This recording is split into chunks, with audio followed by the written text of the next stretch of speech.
आप बात कर रहे थे काला कानून की। काला कानून जो यूजीसी आप बता रहे हैं, ये भारतीय जनता पार्टी ने बनाया है, लेकिन भारतीय जनता पार्टी का जो झंडा है वो भगवा है। भगवा झंडा काला कानून भी कैसे हो सकता है? इसमें मुझे थोड़ा बताइए इसके बारे में आप। ऐसा है कि इसमें हमारे भारतीय जनता पार्टी के कुछ कार्यकर्ता पार्टी को तोड़ने का काम कर रहे हैं और यूपी के अंदर बदलाव की इनकी जो है प्रक्रिया है कि यहाँ पर बदलाव किया जाए। तो माननीय योगी जी जो बैठे हुए हैं इस समय, उनका कार्यकाल बहुत अच्छा चल रहा है और उन्होंने ऐसे ऐसे गुंडे माफियाओं को जो है तबाह कर दिया कि जो गरीब से गरीब व्यक्ति की जमीनें थी हड़प लिया जाए हड़प ली जाती थी। आज गरीब भी अपनी आवाज को बुलंद करना जानता है और अपने हक की लड़ाई लड़ना जानता है। आपने देखा होगा जब समाजवादी की सरकार थी, गुंडे माफियाओं का राज चलता था। गुंडे माफिया हमारी तुम्हारी जमीनों पे कब्जा करके वहां पर आज नगर सिरौली में जी अंतरराष्ट्रीय राष्ट्रीय बजरंग दल के कार्यकर्ताओं के द्वारा एक आयोजन रखा गया था। यहाँ ये विचार था कि हम लोग जंतर मंतर दिल्ली जाएंगे तो मुझे भी सूचना मिली, मैं भी अमला से चलकर यहाँ सिरौली नगर में आया हूँ और यहाँ से संगठन के लोगों ने जैसे ही प्रस्थान करने का काम किया वैसे पुलिस प्रशासन के द्वारा हम लोगों को किया गया। मगर ये विषय चिंतनीय है और विचारणीय है। सरकार ने जो फैसला लिया है हिंदुओं को तोड़ने का, झगड़ा आपस में लड़ाने का काम सरकार के द्वारा किया जा रहा है, ये बहुत ही खराब है। देखते ही देखते कार्यालय के आसपास कार्यकर्ताओं की संख्या बढ़ने लगी। अब यहाँ से कहानी और महत्वपूर्ण हो जाती है। काफिला रोके जाने के बाद कार्यकर्ता मौके पर ही रुक गए। कार्यकर्ताओं ने यूजीसी कानून के विरोध में नारेबाजी की और अपना विरोध दर्ज कराया।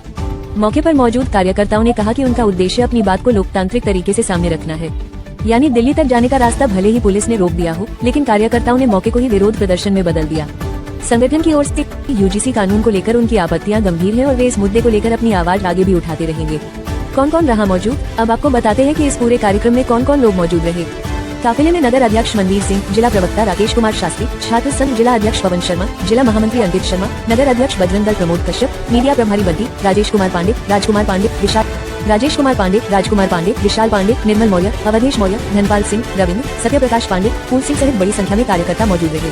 आंवला से जिला अध्यक्ष अनुपम संघार भी अपनी टीम के साथ सिरौली पहुंचे, यानी कार्यक्रम में सिरौली के साथ साथ आसपास के क्षेत्र से भी कार्यकर्ताओं की मौजूदगी दिखाई दी। जातियों को लेकर क्या कहा गया, इस पूरे कार्यक्रम में एक और बात पर विशेष जोर दिया गया।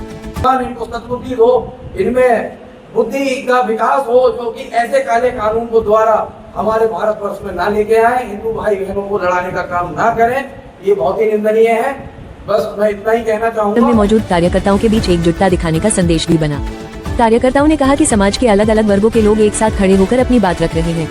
नितिन पांडे, पूरे घटनाक्रम को लेकर जिला अध्यक्ष नितिन पांडे ने क्या कहा। नितिन पांडे के मुताबिक समाज को जाति के नाम पर बांटने और हिंदुओं को आपस में लड़ाने वाली किसी भी व्यवस्था का विरोध किया जाएगा। उन्होंने कहा कि हिंदू समाज की एकता को कमजोर करने वाली किसी भी कोशिश को स्वीकार नहीं किया जाएगा। उन्होंने कार्यक्रम में मौजूद सभी कार्यकर्ताओं का आभार जताते हुए कहा कि कार्यकर्ताओं की एकजुटता ही संगठन की सबसे बड़ी ताकत है। उन्होंने ये भी कहा कि संगठन समाज में भाईचारा, एकता और सहयोग की भावना को मजबूत करने के लिए काम करेगा। पुलिस ने क्यों रोका काफिला? अब सबसे बड़ा सवाल पुलिस की कार्रवाई को लेकर है। कार्यकर्ता दिल्ली की ओर बढ़ना चाहते थे, लेकिन पुलिस ने रास्ते में काफिला रोक दिया।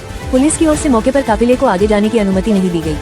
इसके बाद कार्यकर्ताओं ने वहीं रुककर अपना विरोध दर्ज कराया। हालांकि इस पूरे घटनाक्रम में पुलिस की ओर से क्या आदियों से जुड़े लोगों की मौजूदगी रही। नितिन पांडे ने सामाजिक एकता का संदेश देते हुए कहा, हम सब हिंदू भाई भाई हैं। उन्होंने कहा कि समाज में भाईचारा, एकता और सहयोग को मजबूत करना संगठन का उद्देश्य है। साथ ही उन्होंने कहा कि जनहित से जुड़े मुद्दों को आगे भी लोकतांत्रिक तरीके से उठाया जाएगा। फिलहाल सिरौली से दिल्ली कूच करने का प्रयास पुलिस द्वारा रोके जाने के बाद कार्यकर्ताओं ने मौके पर ही अपना विरोध दर्ज कराया। अब देखना होगा कि यूजीसी कानून को लेकर संगठन की आगे की रणनीति क्या रहती है और इस मामले में प्रशासन या पुलिस की ओर से कोई आधिकारिक बयान सामने आता है या नहीं। दिया पुलिस की ओर से मौके पर काफिले को आगे जाने की अनुमति नहीं दी गई। इसके बाद कार्यकर्ताओं ने वहीं रुककर अपना विरोध दर्ज कराया। हालांकि इस पूरे घटनाक्रम में पुलिस की ओर से क्या आदियों से जुड़े लोगों की मौजूदगी रही। नितिन पांडे ने सामाजिक एकता का संदेश देते हुए कहा, हम सब हिंदू भाई भाई हैं। उन्होंने कहा कि समाज में भाईचारा, एकता और सहयोग को मजबूत करना संगठन का उद्देश्य है। साथ ही उन्होंने कहा कि जनहित से जुड़े मुद्दों को आगे भी लोकतांत्रिक तरीके से उठाया जाएगा। फिलहाल सिरौली से दिल्ली कूच करने का प्रयास पुलिस द्वारा रोके जाने के बाद कार्यकर्ताओं ने मौके पर ही अपना विरोध दर्ज कराया। अब देखना होगा कि यूजीसी कानून को लेकर संगठन की आगे की रणनीति क्या रहती है और इस मामले में प्रशासन या पुलिस की ओर से कोई आधिकारिक बयान सामने आता है या नहीं। दिया पुलिस की ओर से मौके पर काफिले को आगे जाने की अनुमति नहीं दी गई। इसके बाद कार्यकर्ताओं ने वहीं रुककर अपना विरोध दर्ज कराया। हालांकि इस पूरे घटनाक्रम में पुलिस की ओर से क्या आदियों से जुड़े लोगों की मौजूदगी रही। नितिन पांडे ने सामाजिक एकता का संदेश देते हुए कहा, हम सब हिंदू भाई भाई हैं। उन्होंने कहा कि समाज में भाईचारा, एकता और सहयोग को मजबूत करना संगठन का उद्देश्य है। साथ ही उन्होंने कहा कि जनहित से जुड़े मुद्दों को आगे भी लोकतांत्रिक तरीके से उठाया जाएगा। फिलहाल सिरौली से दिल्ली कूच करने का प्रयास पुलिस द्वारा